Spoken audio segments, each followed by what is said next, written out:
Sir, ఈరోజు నట సార్వభౌమ నటరత్న నందమూరి తారక రామారావు గారి 101వ జయంతి.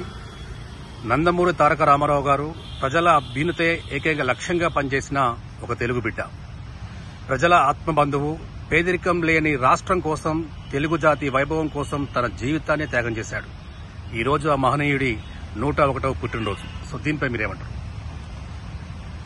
తెలుగు ప్రజల గుండెలలో కారణ జన్ముడిగా ముద్ర వేసుకున్నటువంటి నందమూరి తారక రామారావు, ఎన్టీ రామారావు 101వ జయంతి సందర్భంగా ఎన్టీఆర్ని మొత్తము తెలుగు జాతి స్మరించుకుంటున్నటువంటి సందర్భం.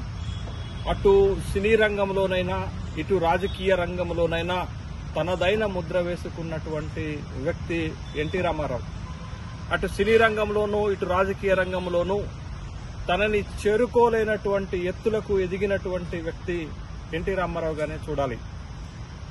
సినీ వినీల ఆకాశంలో ఒక ధృవ తారగా వెలుగొందినటువంటి వ్యక్తి నందమూరి తారక రామారావు గారు. ఏ వేషము వేసినా తనకు తానే చాటి అని నిరూపించుకున్నటువంటి వ్యక్తి.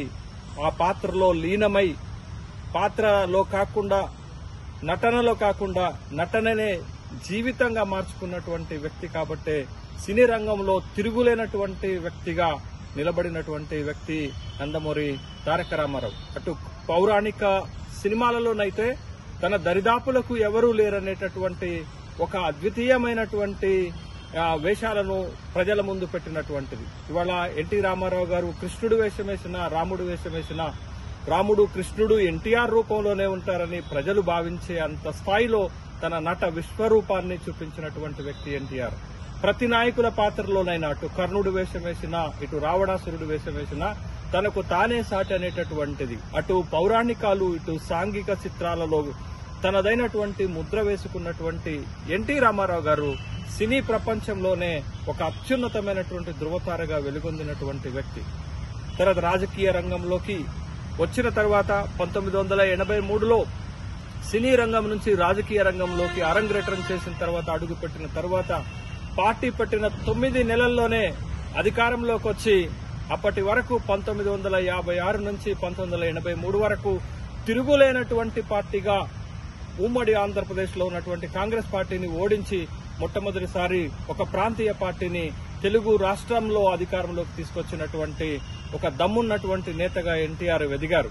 తెలంగాణలో అధికార పక్షంగాను ప్రతిపక్షంగాను దేశవ్యాప్తంగా ఇందిరాగాంధీకి కాంగ్రెస్ పార్టీకి వ్యతిరేకంగా ఒక ప్రతిపక్ష కూటమిని తయారు చేసి నేషనల్ ఫ్రంట్ చైర్మన్ గా దేశవ్యాప్తంగా తన సత్తాని నిరూపించుకున్నటువంటి వ్యక్తి ఎన్టీ రామారావు గారు. ఒక ప్రాంతీయ పార్టీ దేశ లోక్సభలో ప్రతిపక్ష స్థాయికి ఎదిగింది అనంటే రాజకీయ రంగంలో ఎన్టీఆర్ యొక్క స్టామినాని మనం అర్థం చేసుకోవచ్చు.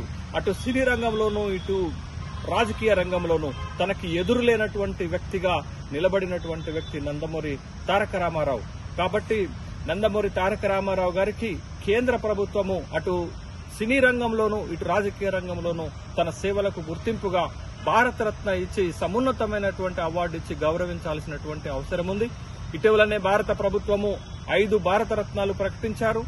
తెలుగు తేజమైనటువంటి పివి నరసింహారావు కూడా భారతరత్నను ప్రకటించినటువంటి నేపథ్యంలో ఎన్టీఆర్ సేవలకు గుర్తింపుగా, ఎన్టీఆర్ కి ప్రజల్లో ఉన్నటువంటి ఆదరణకు గుర్తింపుగా భారతరత్న ఇవ్వాల్సినటువంటి అవసరం ఉంది. మరి ముఖ్యంగా రాజకీయాల్లోకి వచ్చిన తర్వాత ఎన్టీఆర్ పేద ప్రజల కోసం ప్రవేశపెట్టినటువంటి పథకాలు, కిలో 2 రూపాయల బియ్యం అయితేనేంది, ప్రతి పేదవాడికి ఇళ్లు కట్టించేటటువంటి పథకం అయితేంది, రైతుల పక్షపాతిగా రైతుల కోసం తీసుకున్నటువంటి విద్యుత్ టారిఫ్లు తగ్గించేటటువంటి నిర్ణయాలంటే ఏంటి, వీటన్నిటితోటి ప్రజల్లో ఒక చెరగని ముద్ర వేసుకున్నటువంటి ఎన్టీఆర్ కి భారతరత్న ఇచ్చి సమున్నతమైనటువంటి గౌరవం కేంద్ర ప్రభుత్వం ఇవ్వాలనేటటువంటి డిమాండ్ తెలుగు ప్రజల నుంచి వస్తుంది.